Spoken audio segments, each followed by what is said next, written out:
Olá! O objetivo dessa aula é apresentar a taxonomia de Bloom como uma estratégia para melhorar o nosso enunciado de objetivos educacionais.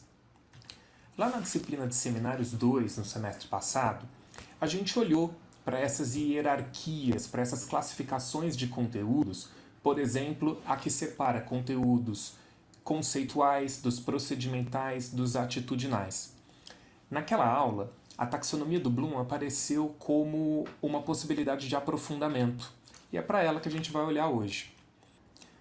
Nós vamos usar como referência o trabalho de dois autores da área de engenharia que resgatam o histórico da taxonomia de Bloom, e uma das coisas que nós temos para concordar com eles é isso aqui, de que é mais fácil atingir objetivos quando esses estão bem definidos.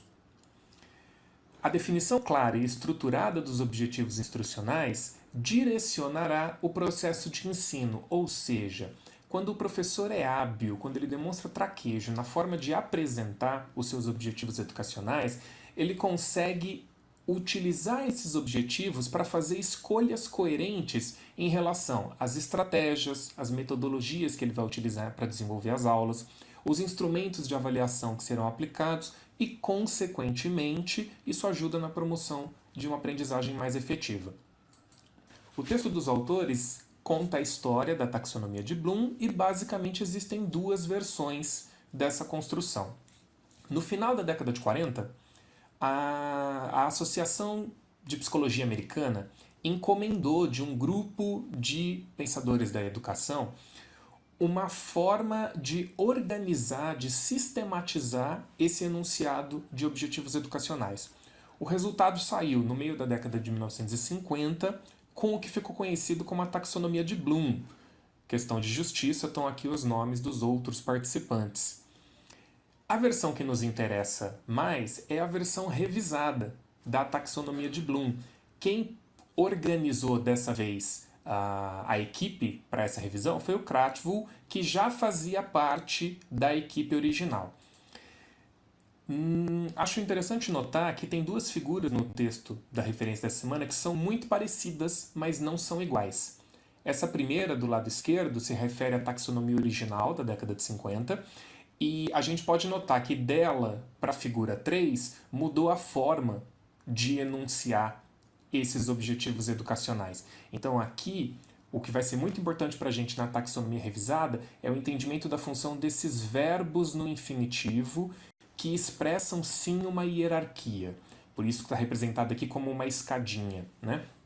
Eu posso querer que o meu aluno se lembre de algo, ou que ele entenda, ou que ele aplique determinados conceitos ou procedimentos. E aplicar é hierarquicamente mais complexo do que entender, que por sua vez é mais complexo do que simplesmente lembrar. Assim a gente vai até o 6º nível. E essa questão da utilização dos verbos na forma de enunciar objetivos educacionais tem muita força na taxonomia revisada. Então, utiliza-se uma tabela em que um dos eixos vai apresentar a dimensão do processo cognitivo, e esse vai ser regido por verbos no infinitivo, e o outro eixo será definido em função de substantivo. Então, um deles dá a dimensão do o que eu quero que os meus alunos aprendam, e o outro eixo dá a dimensão do como eu quero que eles aprendam isso. A tabela está ilustrada aqui. Então, um dos eixos tem os verbos no infinitivo, esse é o eixo do domínio cognitivo, e o outro eixo, que é o da dimensão do conhecimento, está dividido também numa escala hierárquica que aqui vai de cima para baixo. Então, conhecimento de fatos, de conceitos ou princípios, conhecimento de procedimentos ou metaconhecimento, que é o último nível nessa versão do referencial. Eu queria chamar a atenção para o quadro 3 do artigo, no qual os autores detalham esses verbos no infinitivo, mas o que eu queria chamar a atenção é que cada um deles que expressa a dimensão do procedimento cognitivo, eles também estão vinculados a um outro conjunto de verbos no gerúndio. E aqui a taxonomia, na versão de 2002, apresenta mais vantagens em relação ao original. Porque, por exemplo, o vínculo entre esses verbos vai expressar que eu gostaria que o meu aluno se lembrasse de algo. Então, a ação que ele executa é o lembrar. Agora, como eu avalio se o meu aluno de fato alcança esse lembrar, essa ação? O meu aluno demonstra que se lembra quando ele é capaz de reconhecer ou reproduzir algo. Isso expressa a ação de lembrança. Da mesma forma, o entender vai ser expresso por um outro conjunto de verbos no gerúndio. Então, o aluno demonstra que entende interpretando, exemplificando, classificando, resumindo. Então a ideia é que nessa taxonomia revisada eu incluo no enunciado do objetivo educacional também a forma como eu posso avaliar se o meu aluno alcançou ou não aquele objetivo, como ele vai demonstrar para o professor esse alcance. Então, para cada um dos verbos que definem aquele eixo de cima da tabela, tem um outro conjunto de verbos no gerúndio que me permite buscar essa correlação, me dá uma dica sobre como avaliar. Essa lista não é exaustiva e, como a gente vai ver, não é tão simples assim de aplicar na prática. Mas vale a pena chamar atenção para esse quadro 3 e olhar para ele com calma numa segunda leitura do texto. A forma de enunciar o objetivo educacional continua sendo essa.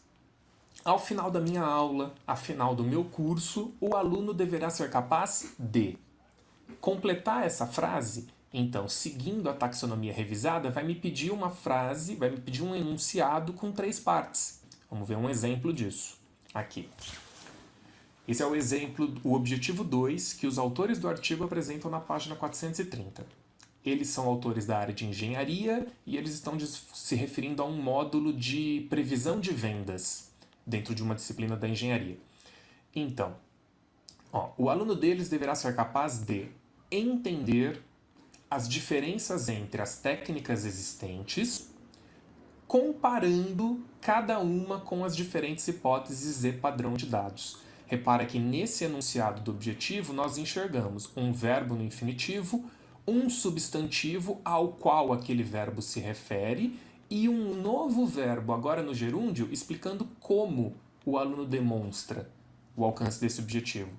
Se a gente tentar fazer um exercício de classificar esse objetivo educacional, vamos olhar para a nossa tabela, não precisamos dela inteira, aqui. O verbo entender remete diretamente para essa dimensão do processo cognitivo. Enquanto o aluno deve entender o quê? Qual é o domínio do conteúdo que ele deve entender?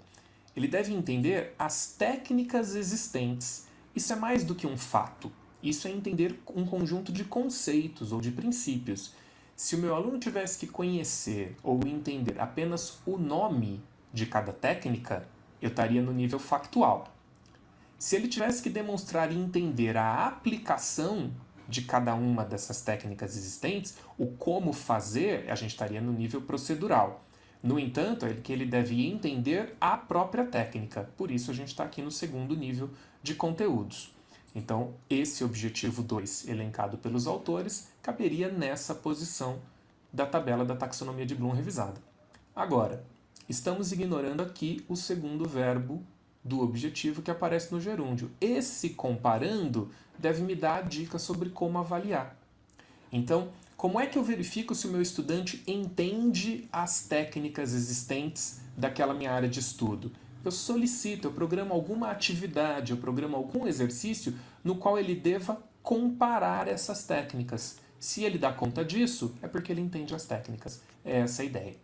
Nessa semana a gente vai ter uma atividade no Para Fazer, aqui na área do Moodle, em que nós temos um exercício de classificação de uma série de objetivos educacionais.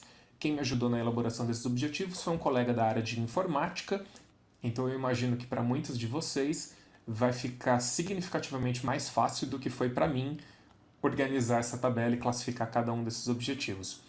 Adianto que vocês podem ir se preparando para a próxima semana, porque aí o exercício será autoral. Na semana que vem vai ser a vez de cada um de vocês elaborar um conjunto de objetivos educacionais sobre a sua própria área de atuação e fazer essa classificação seguindo a taxonomia de Bloom revisada. Bom trabalho, bom estudo para todos, até a próxima.